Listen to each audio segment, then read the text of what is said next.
اب میں آپ کو بتاتا ہوں محموز کے بارے میں. محموز کیا ہے؟ میں نے آپ کو شروع میں بتایا تھا کہ جب ہم صحیح کی تعریف پڑھ رہے تھے اس وقت میں نے آپ کو ذکر کر دیا تھا کہ اگر اس صحیح کی تعریف کو صحیح طرح سے اگر آپ نے سمجھ لیا تو آپ کو اور تعریفات سمجھنا جو ہے وہ بہت زیادہ آسان ہو جائیں گی. اور جو اصطلاحات جو شروع میں نے آپ کو تھوڑی سی ذکر کر دی اس کی مدد سے انشاءاللہ تعالی ہمیں اور مزید تعریفات کو سمجھنا بہت زیادہ آسان ہو جائے گا. اور آپ تحمل رکھیے کہ سبق لمبا تو ہے تھوڑا سا، لیکن یہ کہ بہت آسان سبق ہے اور بہت زیادہ استعمال ہوتا ہے تو بہت آسانی سے یہ یاد بھی ہو جاتا ہے. بس آپ جو ہے وہ غور و فکر کے ساتھ اس پورے کے پورے لیکچر کو سنتے رہیے. اب ہم پڑھ رہے ہیں کیا؟ محموز کی تعریف. اچھا، جب ہم نے صحیح کی تعریف پڑھی تھی تو ہم نے کیا کہا تھا کہ صحیح کون سا کلمہ ہوتا ہے جس میں کوئی حرف علت نہ پایا جائے، کوئی حمزہ نہ پایا جائے، کوئی دو حروف ہم جنس کے نہ ہوں. ٹھیک ہے، وہ صحیح ہوتا ہے. اچھا، اگر کوئی حرف علت پایا جائے گا تو کیا ہوگا اس کے بارے میں ہم لوگ بعد میں بات کریں گے. لیکن اگر کوئی حمزہ اگر پایا جائے گا تو کیا ہوگا؟ بس یہی تو محموز کی تعریف ہے. محموز اس کلمے کو کہتے ہیں، وہ کلمہ کہ جس کے حروف اصلیہ میں کوئی حمزہ ہو، کوئی بھی حمزہ حروف اصلیہ کے اندر، جیسے فا، آ، لا، یہ تینوں حروف اصلی ہیں، ان میں کہیں پر بھی کسی بھی جگہ پر اگر حمزہ پایا جائے گا تو وہ کیا کہلائے گا؟ محموز. ٹھیک ہے. اچھا، پھر محموز کی کتنی قسمیں؟ محموز کی ہی قسمیں بنا رہے. محموز کی کتنی قسمیں؟ محموز کی 3 قسمیں. محموز سمجھ میں آ گیا تو اقسام کو سمجھنا کوئی بڑی بات نہیں. پہلے میں آپ کو نام بتا دوں کہ محموز کی تینوں قسموں کے نام کیا ہیں. نمبر 1 محموز الفا، نمبر 2 محموز العین اور نمبر 3 محموز اللام. یہ 3 جو ہے نا وہ محموز کی ہی قسمیں ہیں اور بہت آسان ہے، آسانی سے سمجھ میں آ جائے گی. سب سے پہلے میں آپ کو بتاتا ہوں محموز الفا کے بارے میں. اس سے پہلے آپ یہ سمجھ لیں یہ 3 انگلیاں ہیں. ٹھیک ہے، آپ کو سمجھانے کے لیے، آسان کرنے کے لیے بتا رہا ہوں. اچھا، جب میں نے آپ کو وہ پڑھایا تھا نا، آپ کو چند ضروری امور کی تعریفات جب میں نے آپ کو پڑھائی تھی اس وقت میں بھی میں نے آپ کو ذکر کیا. پھر سبق نمبر 4 میں بھی میں نے آپ کو تھوڑا بہت اس کے بارے میں بتایا اور وقتاً فوقتاً میں آپ کو اس کے بارے میں بتاتا ہی رہتا ہوں. وہ کیا؟ وہ یہ کہ دیکھیں فا، آ، لا، یہ 3 حرف ہیں، 3 حروف ہیں جنہیں ہم وزن کرنے کے لیے استعمال کرتے ہیں، کلمے کا وزن کرنے کے لیے استعمال کرتے ہیں. اچھا، دوسرے کام کی بات یہ اس کو سمجھنے سے قبل کہ دیکھیں فا، آ، لا، یہ کتنے حروف ہیں؟ 3 حرف ہیں. اچھا، میں نے آپ کو بتایا تھا کہ فا کو ہم لوگ فا کلمہ کہتے ہیں اور عین کو ہم لوگ عین کلمہ کہتے ہیں اور لام کو ہم لوگ لام کلمہ کہتے ہیں. سمجھ میں آ گیا ہوگا. فا کو ہم فا کلمہ اور عین کو عین کلمہ اور لام کو لام کلمہ کہتے ہیں. اب محموز الفا، محموز العین، محموز اللام کو سمجھتے ہیں. سب سے پہلے میں آپ کو محموز الفا میں آپ کو بتا رہا ہوں. دیکھیں حرف حمزہ جو ہے وہ یا تو فا کلمے کی جگہ پر پایا جائے گا، یا تو عین کلمے کی جگہ پر پایا جائے گا، یا تو پھر لام کلمے کی جگہ پر پایا جائے گا.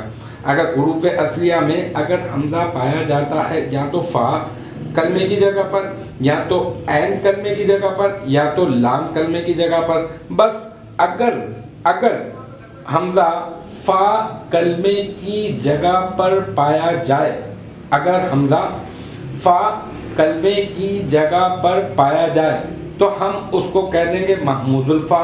جیسے کہ مثال کے طور پہ اخذن ایک مصدر ہے اور اس کا معنی ہے پکڑنا.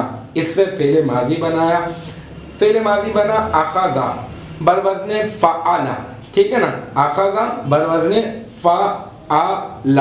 اچھا اب آپ وزن کر کے دیکھیں فعل اور اخذ, ٹھیک ہے. تو یہ دیکھیں آپ فا کلمے کی جگہ پر آ رہا ہے حمزہ, یا عین کلمے کی جگہ پر آ رہا ہے, یا پھر لام کلمے کی جگہ پر. تو آپ کا جواب ہوگا نہیں, فا کلمے کی جگہ پر حمزہ آ رہا ہے, عین کلمے کی جگہ پر نہیں اور نہ ہی لام کلمے کی جگہ پر, بلکہ حمزہ تو فا کلمے کی جگہ پر. بس ہماری تعریف مکمل ہو گئی محمود الفا کی, کیونکہ محمود الفا اس کلمے کو کہتے ہیں کہ جس کلمے میں فا کلمہ حمزہ ہو, فا کلمے کی جگہ پر حمزہ ہو. آسان کر دیتا ہوں کہ فا کلمے کی جگہ پر اگر حمزہ ہوگا تو وہ کہلائے گا محمود الفا. تو سمجھنا آسان, محموز اس کو کہتے ہیں جس میں کوئی حمزہ پایا جائے, اور اگر حمزہ فا کلمے کی جگہ پر پایا جائے گا تو محمود الفا. اس میں کیا پرابلم, کوئی مشکل والی بات تو نہیں ہے, بہت آسان ہے اسے سمجھنا. اب میں آپ کو بتاتا ہوں محمود العین کے بارے میں. محمود العین کیا ہے, بس جس طرح سے آپ نے محمود الفا کو سمجھا ہے نا, اسی طریقے سے آپ محمود العین کو سمجھ لیں. دیکھیں یہ تین حرف ہیں, فا آ لا, ٹھیک ہے. اس کے وزن کے اوپر ایک لفظ لے لیں آپ, ایک مصدر ہے سوالن, اور سوالن کا مطلب ہوتا ہے سوال کرنا, اور اسی سے فعل ماضی بنتا ہے, اور فعل ماضی بنتا ہے اس کا سآلا بروزن فعل.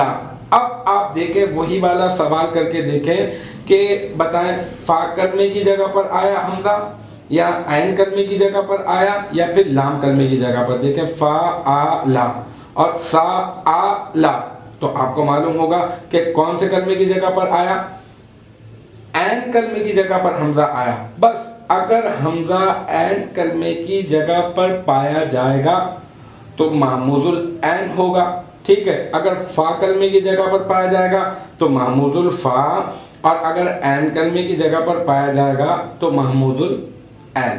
اب محمود اللام سمجھتے ہیں, جب یہ دو سمجھ میں آ گئے تو تیسرا بھی سمجھنا آپ کے لیے اور زیادہ آسان ہو گیا. ایک ہے محمود اللام. محمود اللام یہ بھی اپنے نام سے ہی بتا رہا ہے کہ محمود اللام کیا ہوگا. محمود تو میں بتا چکا جس میں کوئی حمزہ پایا جائے, اگر حمزہ فا کلمے کی جگہ پر پایا جائے گا تو محمود الفا. اچھا عین کلمے کی جگہ پر پایا جائے گا تو محمود العین, اور اگر لام کلمے کی جگہ پر حمزہ پایا جائے گا تو محمود اللام. نام سے ہی بتا رہا ہے. اب میں آپ کو مثال دوں آپ کو اس کی, جیسے ایک مصدر ہے قرء, پڑھنا, اس کا معنی ہے پڑھنا, اور اسی سے ہم نے فعل ماضی بنایا قرأ بروزن فعل. اب آپ دیکھیں یہ جو حمزہ ہے یہ فا کلمے کے وزن پر آتا ہے, یا پھر عین کلمے کے وزن پر, یا پھر لام کلمے کے وزن پر, قرأ. تو آپ کا جواب ہوگا کہ یہ حمزہ عین کلمے کی جگہ پر نہیں آ رہا, حمزہ فا کلمے کی جگہ پر نہیں آ رہا, بلکہ حمزہ لام کلمے کی جگہ پر آ رہا ہے. تو بس محمود اللام وہ کلمہ جس کے حروف اصلیہ میں لام کلمہ حمزہ ہو, یا یوں کہہ دیں کہ حروف اصلیہ میں لام کلمے کی جگہ پر حمزہ ہو, لام کلمے کی جگہ پر حمزہ ہو. تو الحمدللہ یہ بھی آپ کی سمجھ میں آ گیا کہ محموز کسے کہتے ہیں. محموز وہ ہوتا ہے جس میں کوئی حمزہ پایا جائے. اب حمزہ یا تو فا کلمے کی جگہ پر پایا جائے گا, یا تو عین کلمے کی جگہ پر پایا جائے گا, یا تو حمزہ لام کلمے کی جگہ پر پایا جائے گا. اگر حمزہ فا کلمے کی جگہ پر پایا جاتا ہے تو محمود الفا, اور اگر عین کلمے کی جگہ پر پایا جاتا ہے تو محمود العین, اور اگر لام کلمے کی جگہ پر پایا جاتا ہے تو محمود اللام. بہت ہی آسان تعریف تھی, امید ہے کہ یہ تعریف آپ کی سمجھ میں آ گئی ہوگی.